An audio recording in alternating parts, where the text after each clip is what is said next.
In today's interview, we invited Tim Wawn, who had huge background in business and economics. Also, he held master's degree on economics and also business, and he involved in a lot of startups related to business, entrepreneurship. So we will ask him some questions related to financial literacy and personal budget, taxation, and etc. So our first question is about what are the key components of a personal budget, and is there any advice you could give us and to our followers? Okay, well, thank you for the opportunity to be here. I would say that a budget is a really good first step for understanding where you are and where you want to go. And I think the main point I would like to get across here today is that you want to look at financial literacy from a very broad level. And so one of the things we talk about in entrepreneurship and management is that it's all about making decisions, making effective decisions. And we talk about how your organisation really represents the sum of the decisions that you make. And it's the same with individuals, that where we are right now is really the sum of the decisions that we have made. So what we're interested in from a financial literacy point of view is to be able to make effective financial decisions that are going to move us towards where we want to go. And a budget can be a very effective way for giving us a sense of this is where we are and this is what we need to do in order to achieve our financial goals. And the next question, how can individuals manage debt, including strategies for debt repayment? Okay, so going back to my previous comment, so making decisions about taking on debt or not taking on debt are things that have to be considered, I think, really carefully. So when you look at decisions, there are two basic types of decisions you can make, and you can think of them as doors. Okay, so you can have a two-way door where you make a decision, and then if you don't like that decision and it's not working out, then you can walk back out through the door and you can try something else. Or it could be a one-way door where you walk through the door, and once you've walked through the door, you're not going to be able to get out. And one of the issues with debt is that often it's a one-way door. Once you've signed up for that debt, it can be extremely difficult to then get out of it. And because debt is so prevalent in today's world, it's very easy to sign up for debt and then very quickly find that this is not something that I should have done. That is, it was a one-way door I shouldn't have walked through. So going back to your original point about budgets, a budget can be really helpful to understand, can I actually afford this debt? So that would be one of the first questions that I would ask. Before you walk through the door and start taking on debt, you want to be asking yourself, can we actually, or can I actually afford this? And I think a useful way to think about debt is that what you're doing is you're taking consumption from the future and you're bringing it forward. So what you're doing is, well, debt is essentially, it's consumption which you're foregoing in the future in order to have something now. So you're borrowing money now, you have that money, you can do whatever you want with it right now, but in the future you're going to have to be able to pay it back, which means you're going to have to forego things in the future in order to pay back the debt you have. So you always want to be thinking, before you walk through that door of debt, whether is that a door that I want to actually walk through? Do I want to put myself in a position, and can I afford to put myself in the position, looking at my budget, where I'm going to have to forego consumption in the future in order to repay the debt that I'm taking on right now? So my first advice about debt is making sure that you understand what you're getting into before you walk through that door.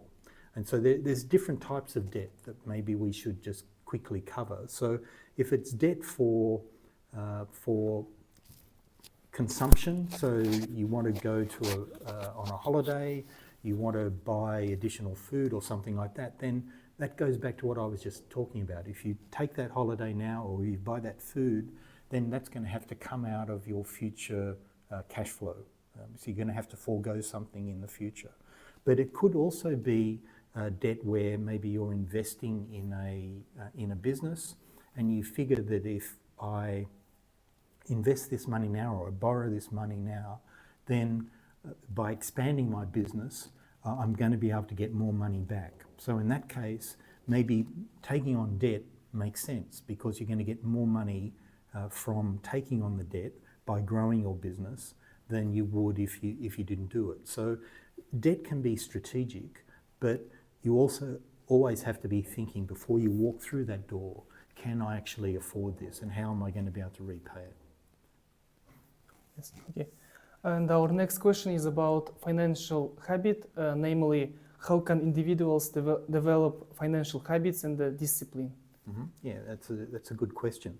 So one of the things that we're up against in developing good financial habits is that often it goes against our current habits and what we do right now. So my first piece of advice is try and start small, start somewhere. So there's some really good books about how you change your habits, books like Atomic Habits or what's the other one? Atomic Habits or James Clear's Atomic Habits is one. I'm just trying to remember.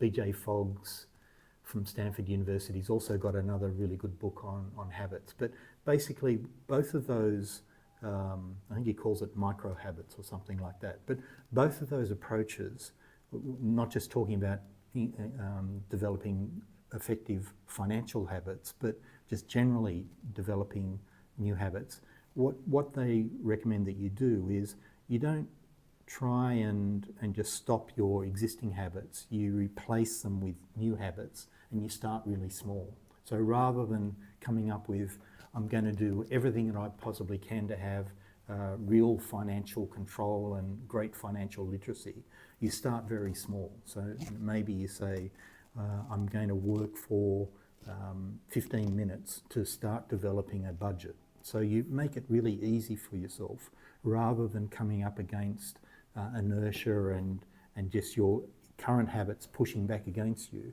You try and make things really easy and try and focus on areas which can have a big impact. So another tool that can be useful here, which you might have heard of, is the Pareto principle.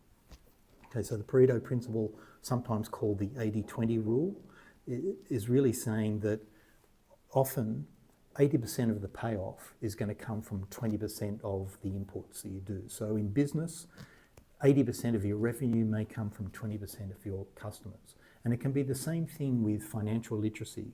You could do a few things, that 20%, and it can have a huge impact on your financial position just by focusing on 20% of the things. So what are the sorts of things that could be really helpful in developing good financial habits? Well, as we've already talked about, budgets can be really useful.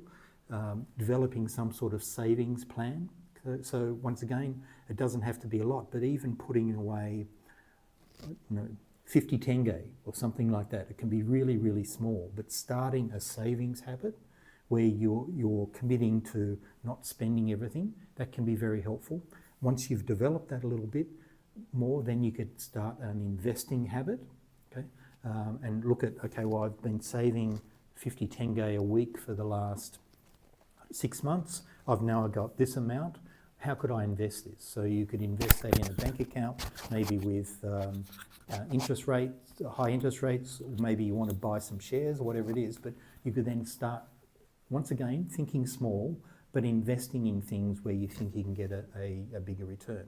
And then another thing is debt, which we've already talked about, and you want to understand that debt can often be a one-way door, and before you work through that or walk through that one-way door, you want to make sure that you're doing it for the right reasons and you're not putting yourself in a position where you'll end up under the water, where you're just going to take on debt for, say, consumption now, and you find that you don't have enough money in the future to repay what you borrowed. So they would be the sorts of things which, to me, would represent good financial habits. And as I said before, in changing your habits, you want to start really small. And there's lots of information out there about developing good habits, like Atomic Habits or Tiny Habits, it's called. Tiny Habits is the other book.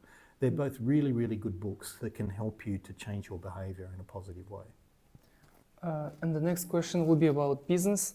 And should individuals start learning financial literacy, or should they start a business first? Because most young people relying on their brothers or sisters' experience start first business, and in most cases it doesn't work. What do you think about? Yeah, that's a good question. One of the things about business is that often it's not a single person who creates the business successfully, maybe I should say that. Often it's a team of people who are working together, and often those team members have different skills and abilities. So it is possible for you as an individual to start a business with other people and not have great financial skills, okay? As long as someone else in your team has got really good financial skills. Okay? So you don't necessarily have to have great financial skills in order to start developing a business, as long as someone else in your team does have those skills. Having said that though, I think it is a good discipline, it is a good habit to have a reasonably strong grounding in personal finance when you start a business, because particularly if you're a founder and you're an owner, then there's going to be financial implications for starting this business for you. So whether you get shares, whether you get options to purchase shares, there's going to be financial implications for you. And so you either need to understand what those financial implications are yourself, or you need to have a trusted advisor, maybe someone else in the team, as I said, but even someone independent of your business, someone who's a trusted financial advisor, to give you the right advice on this is how you should structure things. Okay, so a lot of what I'm saying, it goes back once again to making effective decisions. And one of the things that can help you make effective decisions, not just knowledge, it's about what I would call positioning. It's about being in the right place at the right time and making sure that you've got access to the skills and the resources that you need in order to take advantage of opportunities that are available to you. So you may not necessarily have the skills yourself, but if you can call upon those skills, like someone who's a trusted financial advisor, then you're then in a position where you can make an effective decision about how should I set myself up as I start this new business. So like I said, you may not necessarily have those skills yourself, but as long as you can rely upon someone to give you some good advice, then you can make an effective decision. Okay, and finally, is there any advice that you would give to students from your own experience? Well, I would summarise some of the things that I've already said. That for me, being financially literate would cover things like having a sense of what your budget is and what your financial goals are, and really encapsulating that in a personal budget. Having a sense of and a habit of saving. Saving has the advantage that you're putting things away that you don't need to spend now, and that allows you to take advantage of opportunities that can occur in the future. So once again, being able to make effective decisions, not just now but in the future, comes down to positioning, that you're in a position where you can take advantage of an opportunity when it arises. So if you can possibly start to save and put something away for a rainy day, or for an opportunity that might arise, even though you don't know what that opportunity is, then you're in a much better position to then take advantage of opportunities as they arise.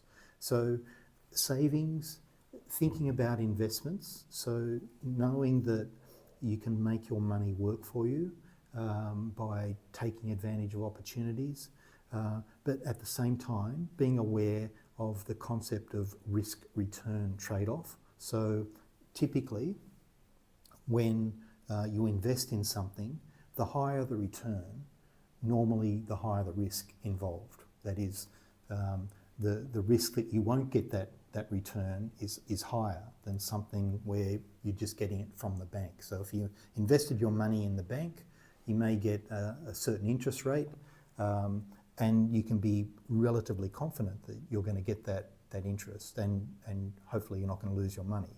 But if you decide to invest in shares or invest in a business, then you may potentially get a much higher return, but the risk associated with getting that return could be much, much higher as well. So you need to understand that not all returns are the same, and that higher returns typically come with higher risk, where you may get no return at all, you may lose all your money. So understanding that in terms of investments, I think, is really important. And then the final thing would be to also understand your tax position, because often tax can be a very important component of any transaction. You know, in other countries, not so much in Kazakhstan, but in other countries, say for Australia, for example, in any transaction, you need to pay tax. That could be 40% of the transaction. So often it can be one of the biggest financial components of the whole transaction. And if you don't understand the taxation implications of what you're doing, both from a business perspective, but also from a personal perspective, then you can also get into trouble. Okay, so they would be the things that I would focus on. Having financial goals, putting that into a budget which reflects what you're aiming for, trying to develop good habits such as saving money, even if it's really, really small. Get into that habit of putting away some money on a regular basis. Then start exploring investments, how you can make your money work for you more rather than just having it sitting in the bank. And also being careful about debt, as we talked about before, also being aware of tax and the implications for your position from a taxation perspective. So our interview is ended. Thank you for coming. No worries. Thank you. Thank you for the opportunity. Good luck. It sounds like an interesting project.